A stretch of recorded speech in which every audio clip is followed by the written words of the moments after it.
우리 충남 NCC 오필승 회장님 나오셔서 개회사 해주시도록 하겠습니다. 예, 반갑습니다.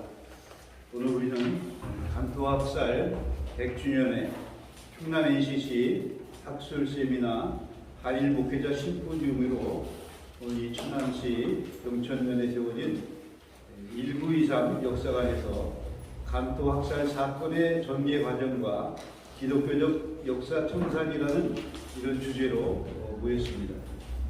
한일 목회자 심포지움에 참석해 간토학살 사건과 제1코리안 인권 상황 발표를 맡아주신 일본 NCC 김성재 총간사장님과 1923 기억 계승 과정과 한일 기독인 협력 과제에 대해 1923 한일 제1시민연대 대표 김종수 목사님의 발표를 맡아 수고하심에 감사를 드립니다. 그리고 지역 NCC 전국협의회 이상호 회장님을 비롯한 충남 NCC 회원 여러분과 원근 각처에서 참석하신 모든 분들을 주님의 이름으로 환영합니다. 100년 전 간토학살로 조선인이라는 이유로 또는 일본인이 아니라는 이유로 살해당하신 분들을 기억하며 100주기를 맞아 억울하게 죽임을 당하신 분들의 영혼을 기리며 다시는 그와 같은 비극이 일어나지 않도록 한국과 일본의 목회자들이 간토 학살을 기억하고 그 진상을 되새기며 한일 정부가 공동으로 진상을 조사하고 사과할 것을 촉구합니다. 이러한 우리의 소리를 지하에 계신 영령들과 유족들이 듣는다면 조금이나마 위로가 되지 않을까 생각이 됩니다. 인터넷으로 검색해보니 연합뉴스 김호준 기자가 2023년 2월 7일에 올린 기사에 지난 1월 25일자에 제1동포 단체도 참여하는 실행위가 발족되고 진상규명도 요구키로 일본의 양심적인 시민단체와 노동조합으로 구성된 전국 네트워크 조직인 평화인권환경포럼의 후지모토 야스나리 공동대표는 인터뷰에서 간토학살 100주년을 맞아 추도식 및 추모 행사, 일본 정부를 향한 진상규명 및 사죄 촉구, 학술회의, 학살 현장 답사, 관련 영화 상영 등을 준비하는 실행위원회를 결성했다는 기사를 보았습니다. 어느덧 100년의 세월이 흘렀습니다. 지나온 한일 양국 정부의 정치, 외교 등의 행보를 비추어볼 때 과거사에 대한 반성과 사죄를 요구하거나 일본 정부가 스스로 뉘우치고 사과를 기대하기란 요원한 일로 보여집니다.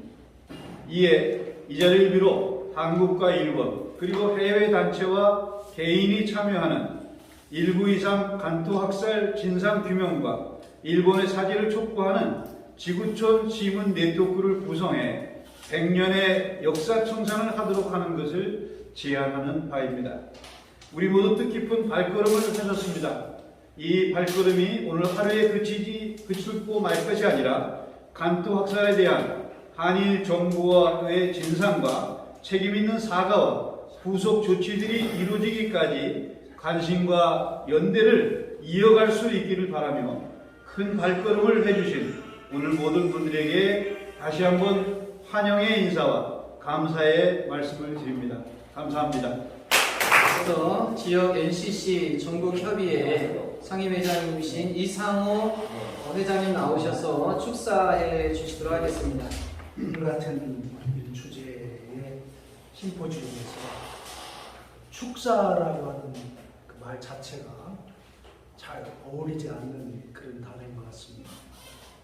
올해로 벌써 이 간토학살 100주년을 이렇게 맞고 있는데, 하지만 정부 입장에서 볼 때 일본의 진상규명을 강력하게 요구하거나 아니면은 어떤 그 6천여 명의 우리 민족의 대학살 이 아픔과 고통을 추모하는 어떤 추념식조차 없는 그런 상황에서 현 윤석열 정부는 눈치나 살살 살피는 일본 역적가 싶어가지고, 그리고 일본까지 건너가서 뭐 여러 가지 아첨하고 그런 모습을 우리 국민의 입장에서 볼 때 너무 안타깝고 마음 아픈 그런 심정입니다.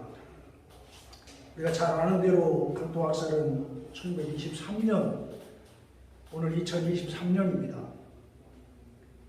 정말 관동대 지진 이후에 무고하게 조선인 6천여 명, 또 중국인 750여 명이 집단 학살된 참극, 이거야말로 인간사에서 찾아보기 드문 그런 고통과 아픔, 억울한 죽임입니다. 그로부터 이제 100년이 됐는데 우리는 부끄럽게도 진상규명도 명예회복도 역사 정의를 바로 세우는 일도 없는 그런 실정입니다. 이 오랫동안 한일 양국을 오가면서 우리 김종수 목사님 발로 뛰어서 오늘에 이르렀고, 그럼에도 불구하고 90주기 때부터 정부가 좀 제발 나서달라고 요청을 했지만 아직도 정부의 움직임은 없는 그런 실정 가운데 있습니다. 그런 차제에 충남 NCC에서 오늘 귀한 한일 목회자 심포지움을 열어주신 데 대해서 감사드리고, 또 함께한 우리 모든 식구들에게 마음을 다해서 축하의 말씀을 드립니다. 그리고 기업과 평화를 위한 오늘 1923 역사관까지 마련하고 오늘에 이르기까지 수고한 우리 김종수 목사에게 지지와 격려를 보냅니다. 이 간토 학살은 일본군 위안부나 일제강제동원 문제와 비교해도 그 잔악성이 정말 큰 반인류적인 범죄입니다. 그럼에도 100년이 흐른 지금까지도 정확한 그 희생자 숫자조차도 파악되지 않는 것은 한일 관계의 어떤 차원을 넘어서서 인류사의 오점이기도 합니다. 이번에 이 사건 발생 100주기라고 하는 상징적 계기를 맞아서 일본 정부의 국가적 책임 인정과 한국 정부의 진상조사 착수 등을 강력하게 요청하면서 오늘 이 한일 목회자 심포지움이 의미 있고 뜻있고 정말 이 심포지움이 잘 되어서 양 정부에도 촉구하고 또 우리 역사의 새로운 정의 그리고 억울한 죽음에 대한 우리의 추모의 마음을 얻고서 함께 할 수 있는 그런 귀한 이 자리가 될 수 있기를 바라면서 간단하게 축사에 가름합니다. 여러분 행복하십시오. 감사드립니다. 우리 도 회장님 진심으로 감사드립니다. 1923 한일 제1시민연대 대표이신 김종수 목사님 나오셔서 1923 기억 계승 과정과 한일 기독인 협력 과제에 대해서 첫 번째 발제해 주시도록 하겠습니다. 우리 환영의 박수 해주시겠습니다. 한 사람에게 어떤 그 필생의 과제가 주어진다는 것은 한편으로는 행복한 일이기도 하지만 때로는 그것이 하나의 좀 표현이 그렇습니다만 그 족쇄같이 느껴져서 옴짝달싹 못하고 그 일을 집중해야 되는 그런 경우들이 있습니다. 신앙인이기 때문에 그것을 하나님께 붙잡힌 바 되었다라고 고백을 하지만 또 한편으로는 늘 돌아가신 사람들의 역사만 쫓아다니는, 세계적으로 여행을 해도 특별히 한 나라에만 집중적으로 가고 한 나라에만 가더라도 맨날 무덤과 추도교만 찾아가야 되는, 그것을 한 20여 년 가까이 해 가야 되는, 그래도 앞이 보이지 않는 상황을 맞닥뜨리게 된다고 한다면 가끔 가다가 그 원망의 기도를 할 때도 참으로 많습니다. 근데 왜 그렇게 그 일을 하게 됐는가라고 하는 부분의 이야기를 가끔 고백처럼 말씀을 드리는데요. 그것이 특히 우리 목회자들이 모여있기 때문에 제가 그렇게 일을 하게 된 배경의 말씀을 좀 드려보자 합니다. 일본이란 나라를 처음 가게 된 것은 2002년이었는데요. 우선 도쿄의 청소년 수련관에서 청소년 문제로 세미나를 할 때였어요. 제가 교육을 전공한 사람이다 보니까 아이들의 교육을 위해서 어떻게 하면 평화롭게 한일 관계를 잘 맺어갈 수 있는가라고 하는 것을 주제로 해서 2002년도에 도쿄에 한번 방문한 적이 있었는데요. 우선 저한테 별로 그렇게 큰 의미로서 다가오질 못했어요. 그런데 2003년에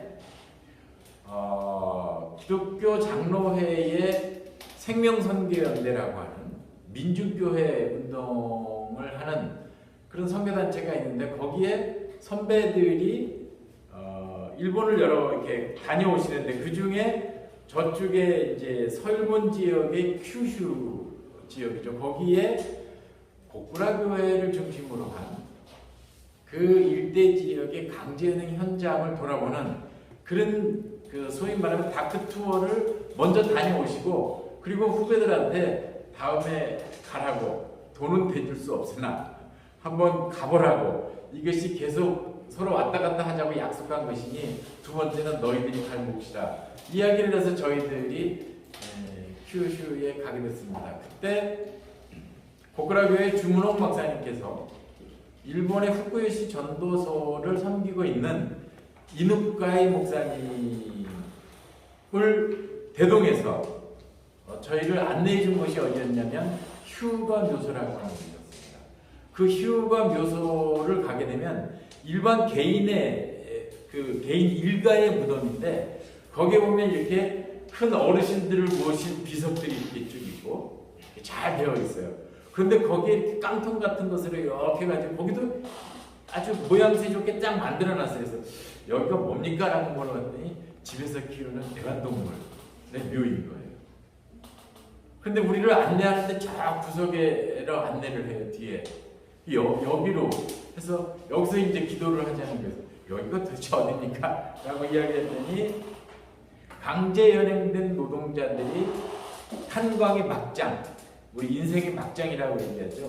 맨 한강의 맨 밑바닥 진짜 거기에는 거의 허리도 빌 수 없을 정도로 그래서 일본의 빤스 훈도시만 차고서 그냥 맨몸으로 들어가서 아주 이렇게 기울여서 탄을 캐야만 되는 온도는 굉장히 높은 그런 막장에서 일한 조선인들이 죽었는데 탄을 캐다가 무너져서 죽었는데 그들을 제대로 올려보내서 묻어야 되는데 그런 것도 없이 그저 죽으면 죽은 대로 놔두고 너는 네 할 일 해라 라고 하는 감독의 이야기에 눈물을 흘리면서 일 끝나고 난 다음에 끌어올려서 조선인의 그 죽은 노동자를 몰래 어디 묻을 데도 없으니까 개인적인 사설 무덤에 땅 파고 묻고 그리고 묘비도 세울 수 없으니까 거기 직고호에 보타라고 하는 제대로 된 탄과 그러니까 석탄으로 쓰일 수도 없는 그런 돌, 버려진 돌 그거를 하나 갖고 와서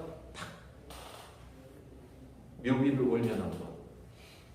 거기에 얼마나 많은 조선인들이 묻혀져 있는지 그것을 알지 못한 채 여기에 누가 묻혀 있는지도 알지 못한 채 여기에서 기도하는 나 이누카이 내가 참 부끄럽다. 조선인 노동자. 내가 아우슈비츠에 가서 여러 박물관에 가서 거기에 수없이 많은 사람들의 이름이 기록되어 있다. 그런데 이 이름을 내가 찾아내지 못하고 기록으로서 찾아내지 못한다고 한다면 난 목사로서 자격이 없다. 끝내 이것을 밝혀내지 못한다고 한다면 차라리 나를 묻어서 뼈를 여기다 묻어달라.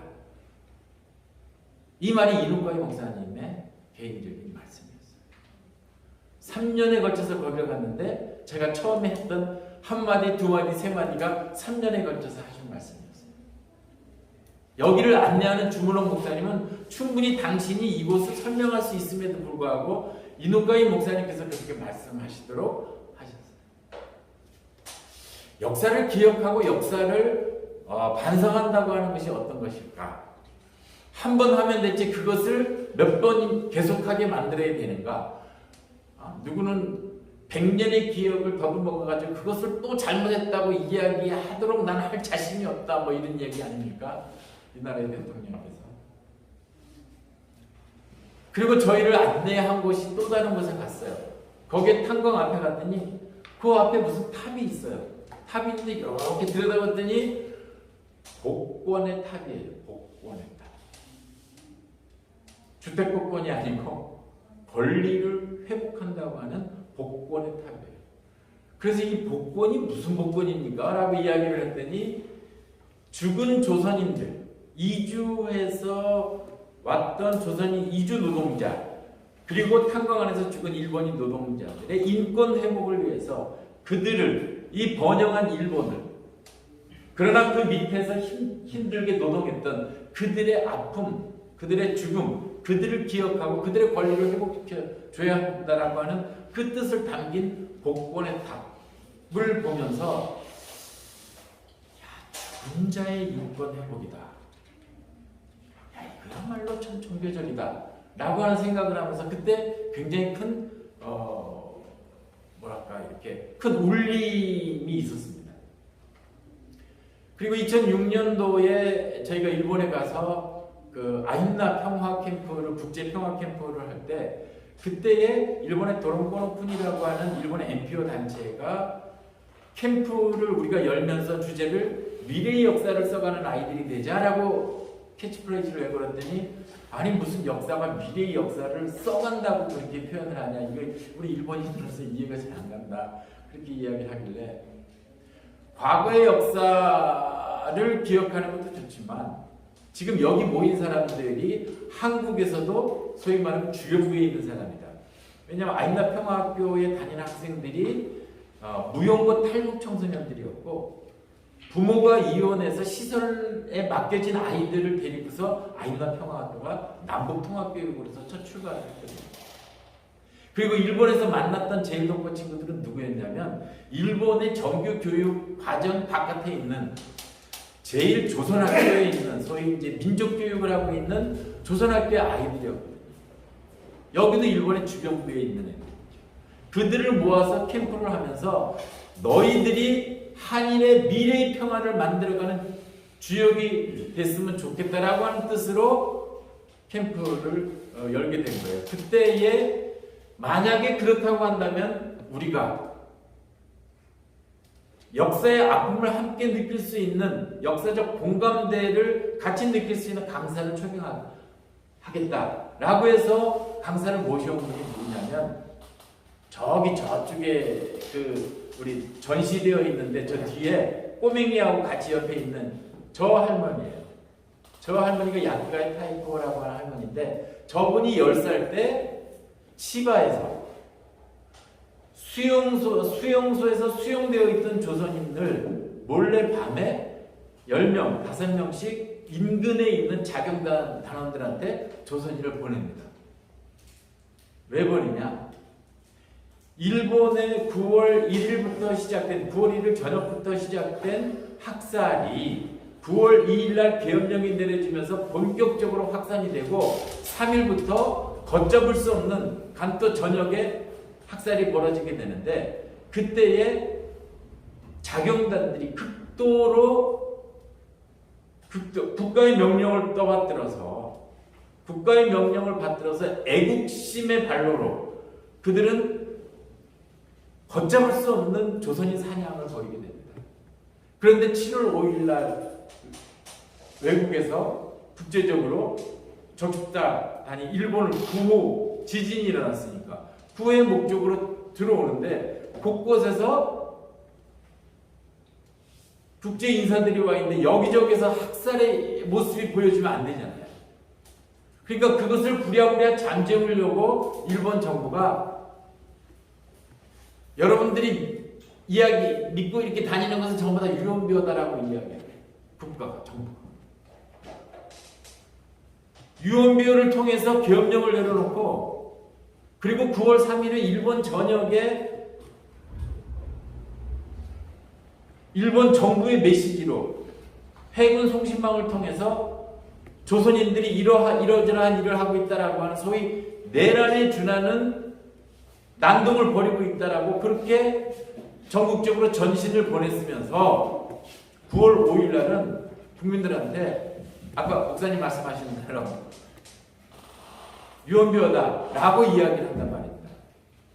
그리고 난 다음에 회의를 통해서 언론 불러 모아서 한다는 이야기는 자 지금부터 경찰 불러서 한다는 이야기는 지금부터 유언비어를 사실화하라 라고 하는 명령을 해요. 언론사의 유언비어를 사실화하라고 하는 이야기는 무슨 얘기입니까? 기사를 쓰라는 얘기. 내가 보지도 않은 내용을 기사로 써서 호해를 뿌리고 신문에 기사를 써서 내보내는 거예요. 그리고 조선인들을 밤마다 내보내서 학살을 하도록 그렇게 보내는 것을 저 야크가의 타이거 할머니가 10살 때 목격을 한 거예요. 그 목격의 이야기를 캠프를 통해서 강사로서 그렇게 1923년대 이야기를 들려준 거예요. 그 이야기를 듣고 2007년도에 다시 도쿄의 고려박물관에서 간터 패널 전시회가 열린다는 걸 알고 다시 왔어요. 오게 된 이유는 2006년도에 우리가 내걸었던 캐치프레이즈 때문에 그래요. 미래의 역사를 써가는 아이들이 되자라고 선생님들이 아이들 캠프하는데 그렇게 이야기를 해놓고 2007년에 들었던 역사 그 이야기를 듣고 그냥 잊어버린다라고 하는 것이 저한테는 교사로서 좀 이렇게 무책임한 것처럼 느껴졌어요.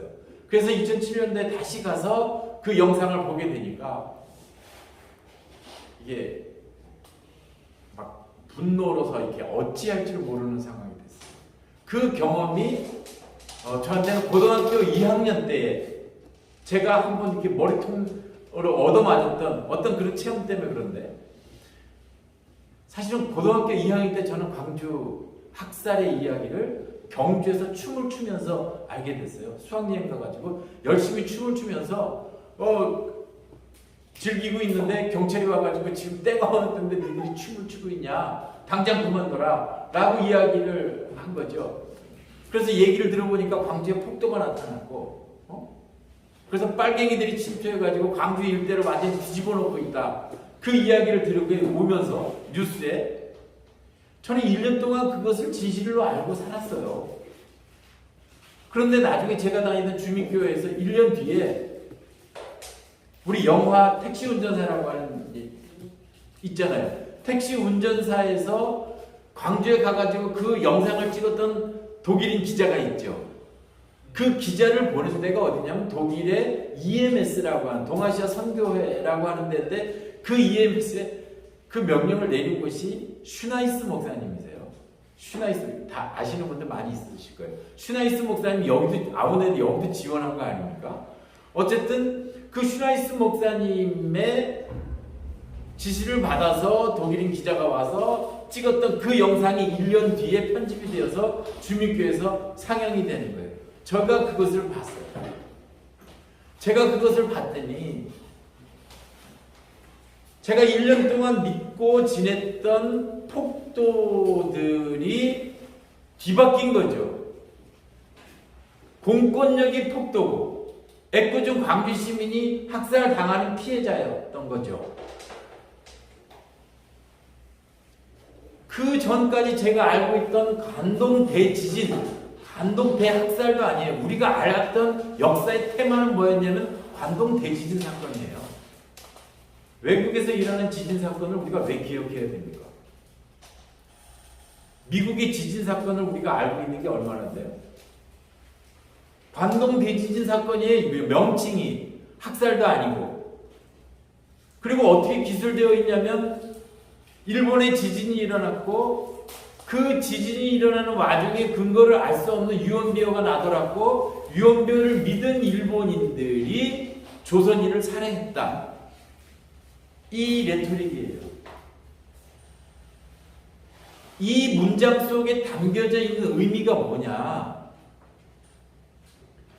요코하마의 그 추도와 조사위원회에서 이렇게 서술된 일본 교과서에 이렇게 서술된 교과서를 개정하려고 교과서 개정 운동을 벌이고 그래서 요코하마의 중학교 역사 부교재를 나중에 바꾼 일이 있어요. 그거에 앞장선 사람이 야마모토 스미코 선생님이라고 하는 분인데 이분이 그걸 어떻게 바뀌었냐면 지진이 일어났을 때 계엄령에 의해서 일본 군대와 경찰에 의해서 조선인이 학살됐다 라고 그렇게 교과서에 바꿨어요. 군대와 경찰이 조선인을 학살했다라고 교과서에 바꾼 거예요. 그런데 이 바뀐 역사의 서술은 1년도 못 가서 일본의 우익들에 의해서 집중적으로 난타가 되어서 교과서 내용이 다시 뒤집히게 됩니다. 어떻게? 지진이 일어나서 유언비어가 나더라고. 그것을 믿은 일본인들이 조선인을 살해했다. 이거예요. 자, 그럼 이 두 가지가 어떤 차이가 있습니까? 오늘 김성재 목사님하고 이 TV로 일본 의회에서 질의하는 의원과 대답하는 일본의 강요의 이야기를 들었어요. 나중에 목사님 좀 자세히 말씀하시겠지만 핵심적인 내용에 일본은 모든 부분에 있어서의 뭐 이런 거 저런 거 그래 인정한다. 그러나 국가의 책임을 묻는 부분에 들어서는 말도 안 되는 논리도 안 되는 말 그냥 우스꽝스러운 유치원생이 들어도 저게 뭐야? 라고 하는 말도 안 되는 말로 그들은 철저히 국가의 책임을 지금 회피하고 있는 거예요. 최근에 들어서 뭐 요미우리 신문이 뭐 유언비어로 해가지고 학살 이렇게 했다고 하니까 우리나라 사람들이 거기 막 올리면서 요미우리 보수 신문이 학살을 인정했다라고 이렇게 이야기한다. 천만의 말씀입니다. 학살을 인정한 일이 없어요. 그 기사를 자세히 보게 되면 유언비어가 나들었다. 조선이 살해됐다. 그것을 요미우리 신문이 싫었다라고 하는 거예요. 국가가 학살했다라고 하는 이야기를 하게 되면 어떻게 되는 상황이 발생되냐면 개개인 간의 살해는 공소시효가 있습니다. 그래서 어느 시점이 지나가면 책임을 물을 수가 없어요. 그런데 국가에 의한 학살은 끝까지 책임을 물을 수 있는 것이 세계법. 일본은 외교를 잘하는 나라예요. 그렇기 때문에 어디에 문서에 하나라도 국가가 이러이런 일을 가담했다라고 하는 글이 남으면 안 되는 거예요. 그래서 말도 안 되는 말로 쪽팔리지만 국외에서 세계적으로 보는 눈이 있지만 그럼에도 불구하고 그들은 철저하게 글로서 뭐 어디 문서로 남기지 않는 거예요. 왜 일본이 책임을 지려고 하지 않는가? 그것도 김성재 목사님한테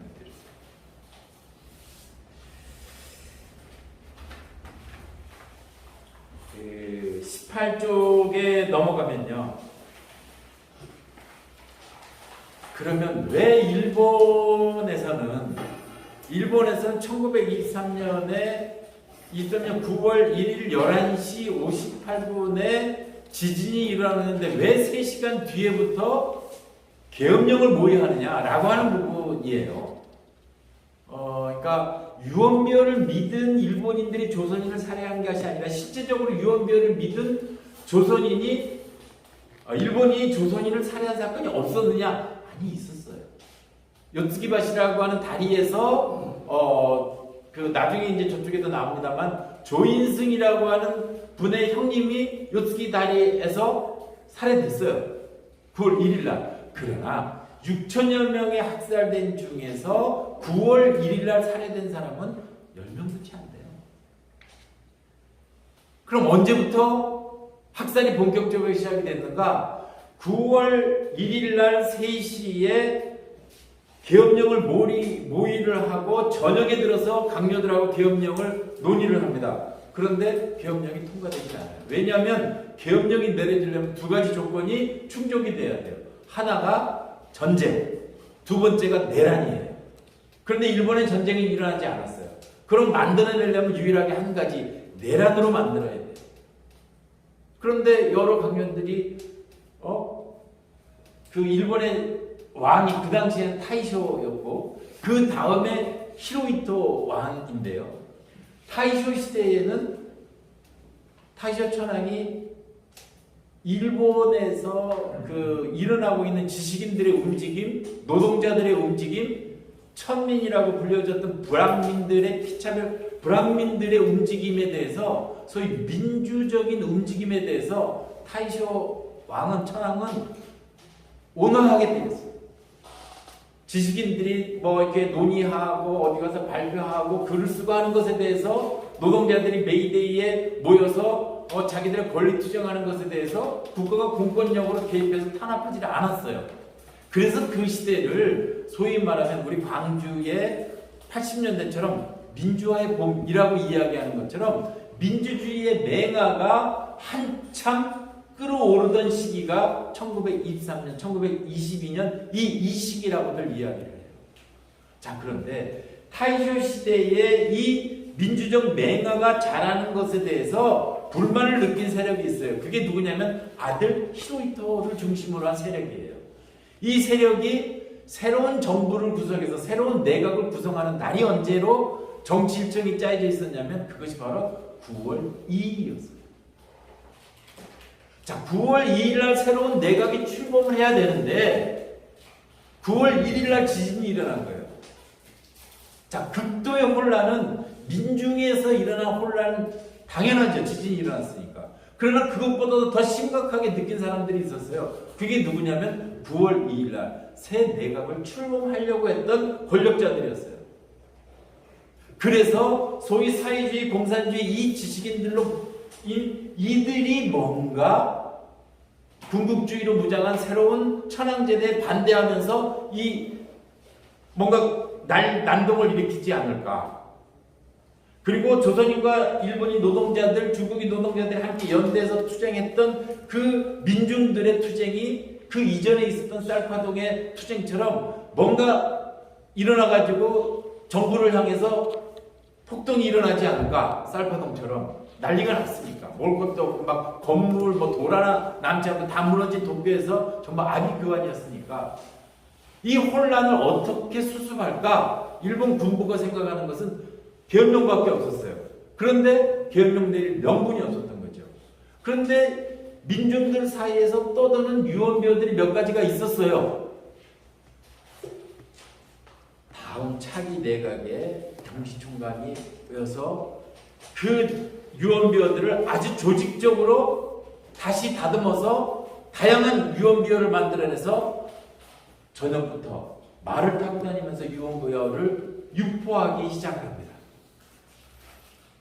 그래서 정부가 경찰이 말을 타고 다니면서 언론사가 다 무너진 가운데에서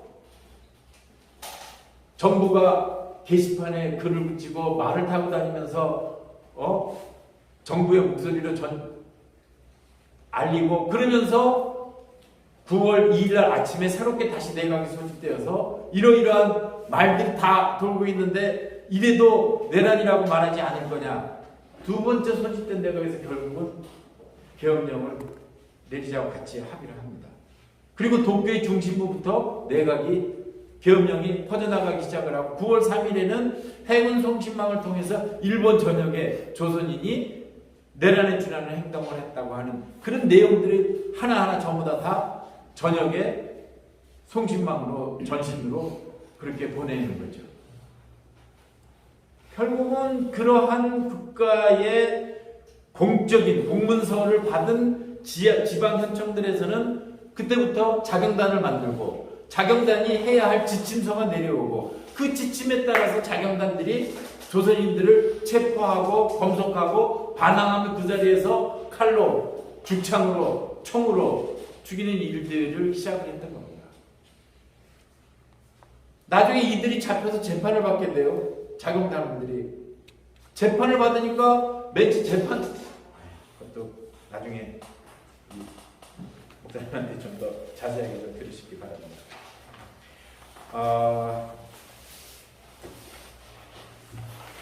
시간이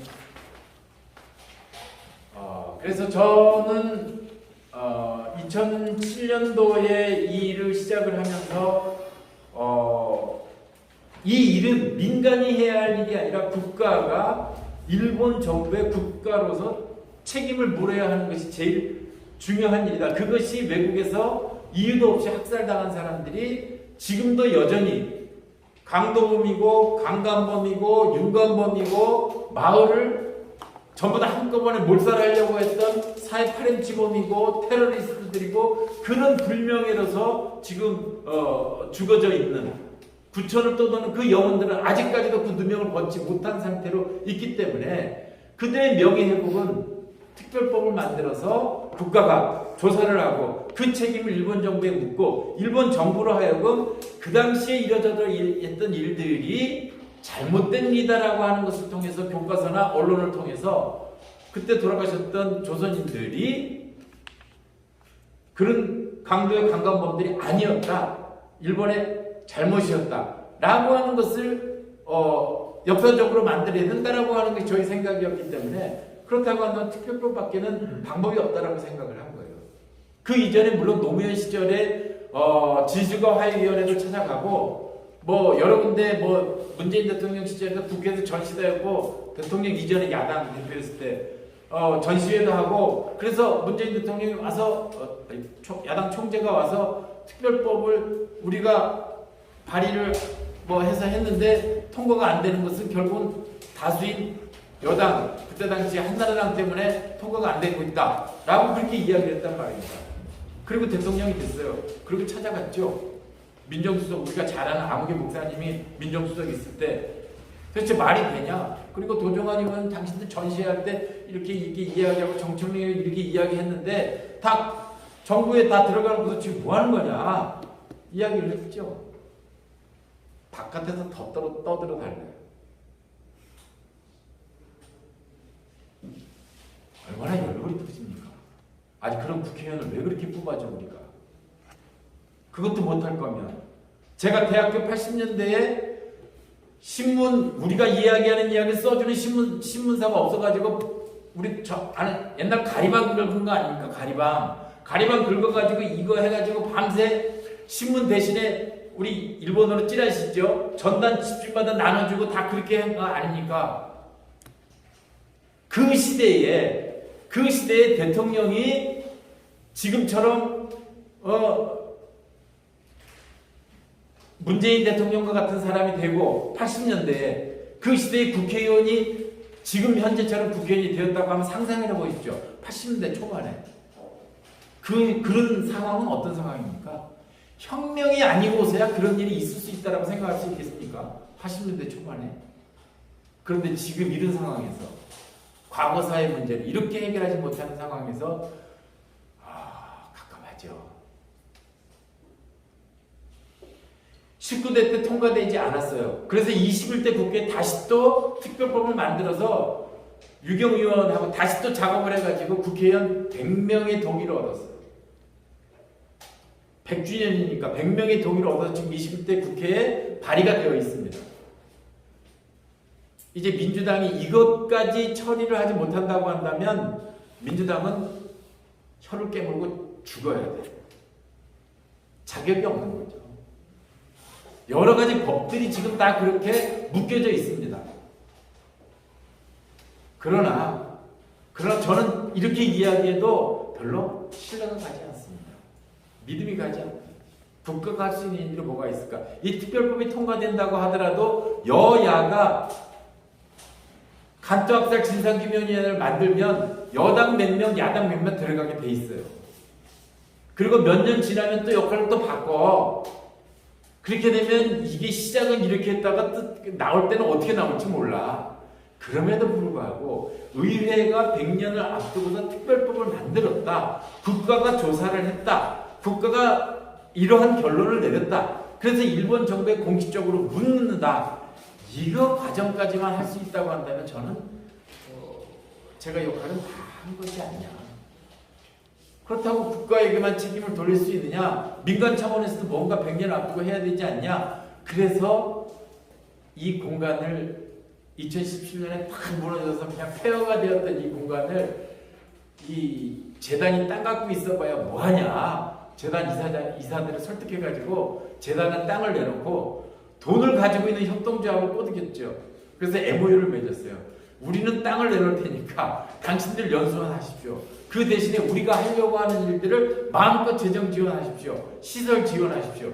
그렇게 해가지고 MOU를 맺었어요. 그래서 여기다 리모델링하고 역사관을 만들고 여기 앞에 추도 공간을 만들고 우리 모임 공간이 지금 요만큼밖에 안 되잖아요. 한 100명 정도 모일 수 있는 공간을 만들어 달라고 이야기를 해가지고 저쪽 지금 저 위에서 100명 공간을 만들고 있고 여기 역사관 이렇게 무시무시한 간도 학살 역사관만 있으면 사람들이 오냐? 많은 사람들이 와가지고 여기서 놀고 수련회하고 재밌게 할 수 있도록 시설을 만들어 달라고 해서 여기 위에 잔디밭에 우리 파크 골프장도 만들고 축구장도 만들고 이게 이렇게 시설이 지금 들어가고 있어요.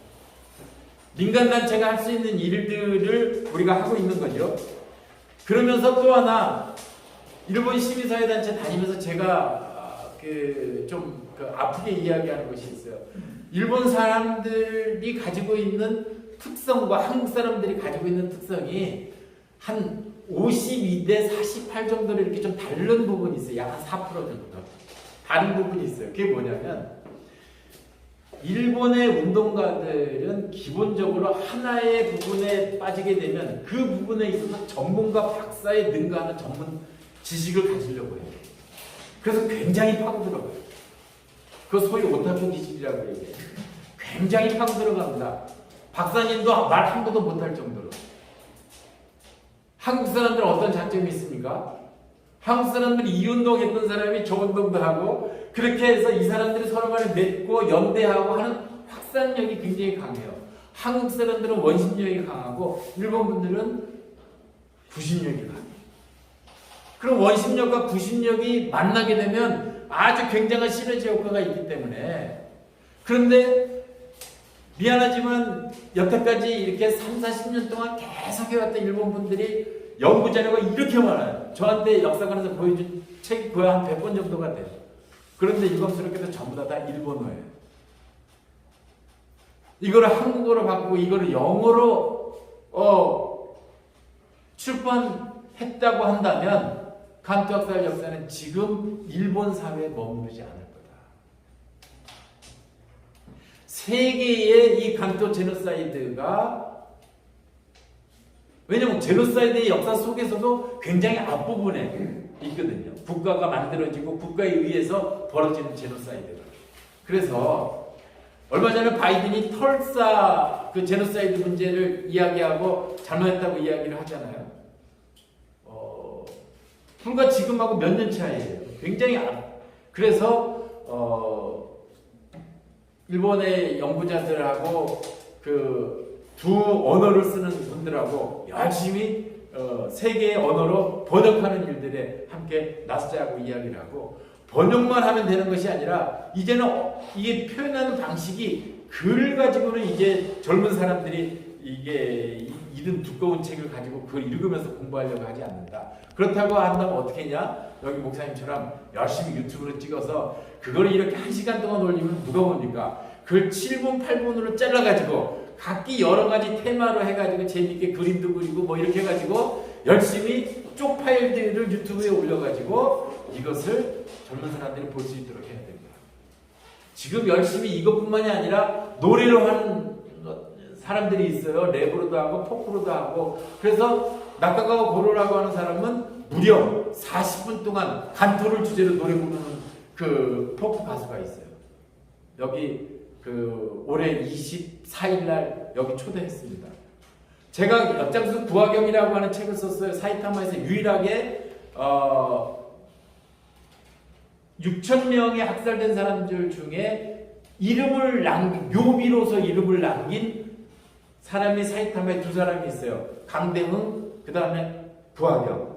근데 강대흥은 계속 그 추도식을 해마다 하는데 이 부화경은 추도식을 하지 않은 채로 있었어요. 그런데 이 부화경이 묘비에 보니까 본적지까지 새겨 있는 거예요. 고향 주소까지. 그래서 그 사람의 내력을 찾아서 번역해서 보고 그래서 그 부분만 이 부분만 떼가지고 제가 엿장수 부화경이라고 하는 책을 썼죠. 그 책을 읽고서 일본의 그 우리 지인들이 일본어로 번역을 하다가 야 이거 번역을 다 끝났는데 너무 아깝다. 이거를 책을 내자 해가지고 일본어로 책이 나온 거예요. 자, 부하병이 조선에서 일본으로 건너갔어요. 근데 100년 동안 자신의 죽은 이유가 땅에 묻혀졌어요.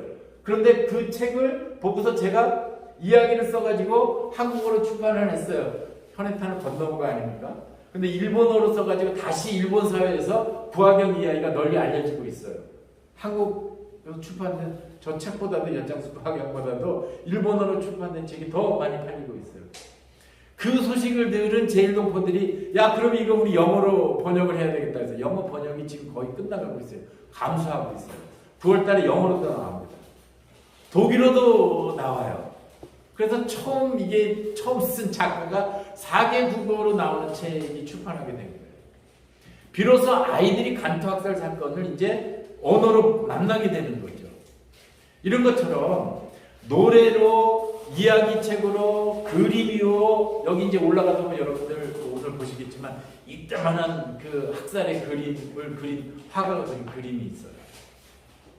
다양한 문화적 양태, 다양한 컨텐츠로 간투학살의 이야기들이 널리 사람들에게 나이 든 분이나 젊은 사람들까지 해야 된다. 그런데 이것을 우리가 한일 간의 갈등을 부추기거나 한일 간의 민족 감정으로 대해서 일본 하면 무조건 일본 놈 하는 것은 지극히 잘못됐다. 왜 그러냐면 간투학살 사건은 바로 그 점을 노린 거다는 얘기입니다. 간투학살 사건은 평소에 같이 이웃하고 있던 노동자들이 함께 물건을 주고받으면서 웃고 있던 사람들이 지진이 일어나면서 국가의 유언비어, 국가가 퍼뜨린 유언비어로 인해서 민족을 갈라놓은 거예요. 그래서 갑자기 이웃하던 사람들이 뭐라고? 하고 유언비어를 그따위 이야기를 말도 안 되는 이야기를 했는데 정부가 정부의 언어로 이야기하니까 어쩔 수 없이 받아들여서 자경단으로 조직되어서 내가 원하지 않지만 침묵을 고치고 그러다가 결국은 죽임까지 이르게 되는 거잖아요. 그런데 우리가 또 간투학살 사건을 하면서 일본 놈 죽일 놈 아니에요. 일본 사람이 살해했다라고 하는 유언비어를 믿고 살해했다는 얘기에 반복하지 마세요. 유족들이 그 이야기에 굉장히 상처받는다라고 하는 이야기를 들은 거예요. 우리 유족들, 우리 선친들이 그런 죄를 지었다라고 하는 것이 지금도 한국 신문에 유언비어라고 달지만 그 이야기가 먼저 나오고 있다. 너무 속상하다. 라고 하는 이야기예요. 일본 정부가 학살했다. 그것이 진실이다라고 하는 이야기.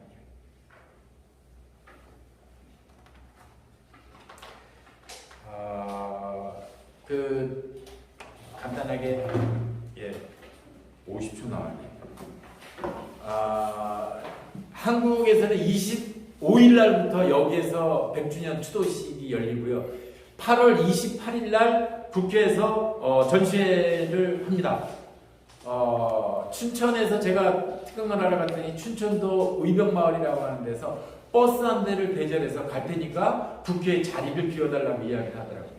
성남에 어저께 갔더니 성남에서도 오겠다고 이야기를 해요.